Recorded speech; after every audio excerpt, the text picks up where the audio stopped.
As an elementary school teacher whose children have grown up, I was drawn to volunteer overseas in the summer of 2007. I traveled to Madagascar, where I worked in an orphanage and a school that were both started by a Canadian woman named Mary Sherwood. Well, little did I know that instead of an experience of a month, this would become my life. Madagascar is a poor country off the southeast coast of Africa, where 3/4 of the people live on less than $1 a day. They are engaged in subsistence farming and barely eke out enough to feed and sustain their families. As the rice fields are passed down through the generations and divided, each person's parcel of land gets smaller and smaller, and eventually is no longer enough. As a result, many people have migrated to the cities to try to find work. It was at a school in the city where the poverty really struck me, and so did an idea of how we could help. As I accompanied the school children out into their yard to play, I noticed about 30 children's faces looking through the little slit in the security gate as they fought to get a peek at what the school children were doing. These are the children who will never get an opportunity to go to school. These children are destined to spend their days on the street, taking care of younger siblings, begging, sometimes stealing to find enough to eat, all because their parents cannot afford to send them to school. I came back to North America with a strong desire to build a school for children such as these. I asked some friends and members of our church, and they agreed to start a committee. The Madagascar School Project was born. While in touch with people I had met in Madagascar, I was directed to a particularly desperate group of people in a village called Madagascar. Here, the church was willing to let us use a piece of land to build our school. During the Christmas holidays, I traveled there to see for myself. There were indeed lots of children, but many of them were working. It was decided that if we could raise enough money, approximately $23,000 Canadian, a school would be built for these children. In July 2008, we took the plunge and started building the school.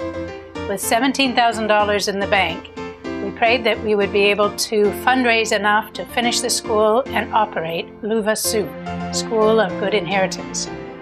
We were to have 2 classrooms. Since a teacher's salary is about $50 a month, a Malagasy teacher and I would each take a class, and I would have a translator to help me, as the children speak only their native tongue of Malagasy. In preparation for the building process, the foundation stones first had to be smashed off the rocks in the area, carted down to the site, and laid in place. Cement bags were purchased, but most everything else came from the local environment and labor of the people.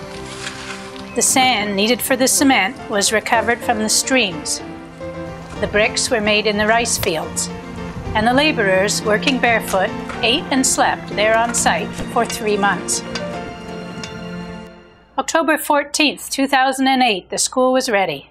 The well had been dug, outhouses constructed, a rough kitchen built where a meal would be cooked daily for the children.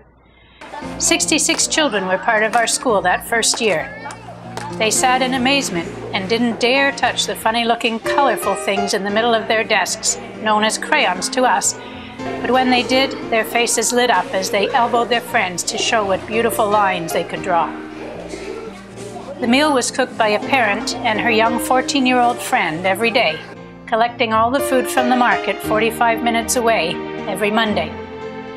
Because we were offering their children a free education, the parents were asked to grow vegetables for us to feed the children the noonday meal. Each family was given a little plot of land near the school to tend daily. The children loved being in school and would usually arrive a good hour before class began at 8 a.m., some of them walking 5 to 6 kilometers to get there. At recess, they often chose to stay inside, looking at books or using chalk and crayons rather than being outside playing, which is what they had done all their lives up until their school was built. In the summer of 2009, we were lucky enough to win a grant from 1 laptop per child, which sent over 100 child-sized laptops for our students and 4 university students for 2 months to train our teachers and children.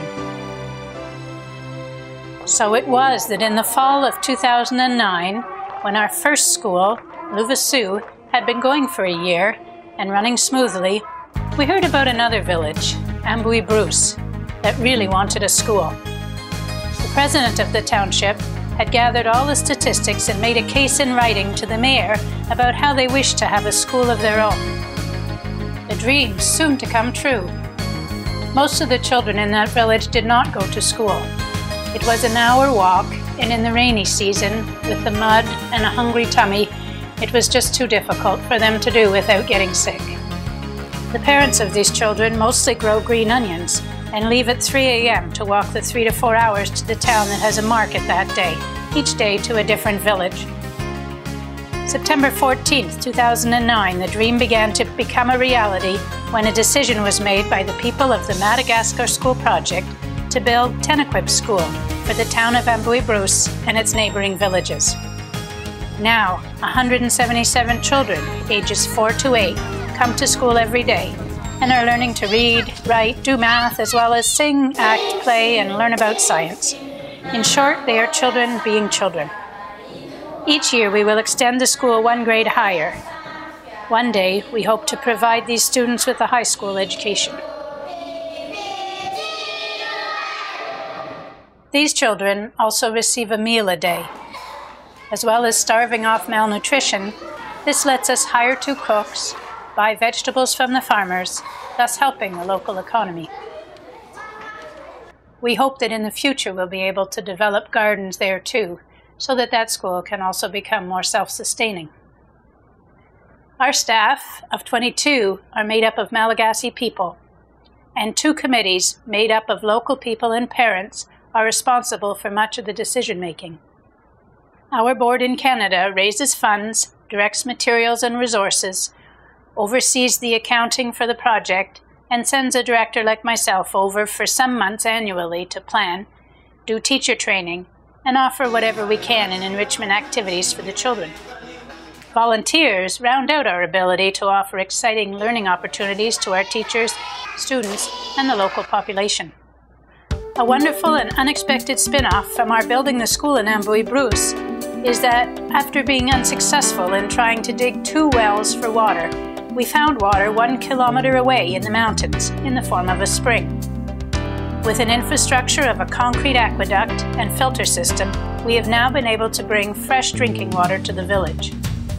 Where once they had to climb down the mountain to get dirty water from the stream, where the cattle graze and the clothes are washed, and towed it all the way back up to their homes, now they turn on a faucet and have sparkling, clean drinking water. We've also been able to bring electricity to the village by way of a wind turbine and solar collectors. As starvation is a very real factor of life in Madagascar, the MSP has developed a way to help villagers during the hungry season before the harvest. Mothers bring their infants and toddlers daily to receive hot porridge at the schools. The elderly are given a bag of rice and oil every 2 weeks, and the adults can exchange their labor on repairing the roads for 4 kilograms of rice to feed their families. Our newest endeavor is to begin apprenticeship programs, allowing young men and women to learn skills to make them employable. 16 women are receiving training in embroidery, and 3 men are learning the skills needed for construction work as they are trained by the engineer and his crew who are extending our school. We hope to further these opportunities this year, researching what jobs are possible and developing apprenticeship partnerships for training programs. This year, we're also building a dispensary with the hopes of attracting a doctor for a day a week and a dentist once a month. You can see by the buildings that the Tenequip School has grown into quite a little villa. We have a 6-classroom school with a kitchen and a canteen. This last summer, we were able to build apartments to house our teachers, a home for volunteers, and a guards tower and storage area. We welcome anyone who feels a desire to come and be part of our project. There's a comfortable house built for you there, and lots of work in whatever your heart and your skills lead you toward. People all want to learn English. There is no teacher training in Madagascar, and our teachers are really keen to learn new methods. And there's always teaching in health, nutrition, gardening, sewing, woodworking, welding, just about anything you can think of. The list is as long as your imagination. If you're not keen to travel to the far reaches of the world, you can help us right there from your own kitchen by supporting us in donations. We're a registered charity, so we can offer you a tax receipt for any donation you may give. We have a wish list from which you can choose presents to give to people who you find hard to buy for Christmas or birthdays. Or like some people, you can ask for donations rather than gifts at your next birthday party or get-together.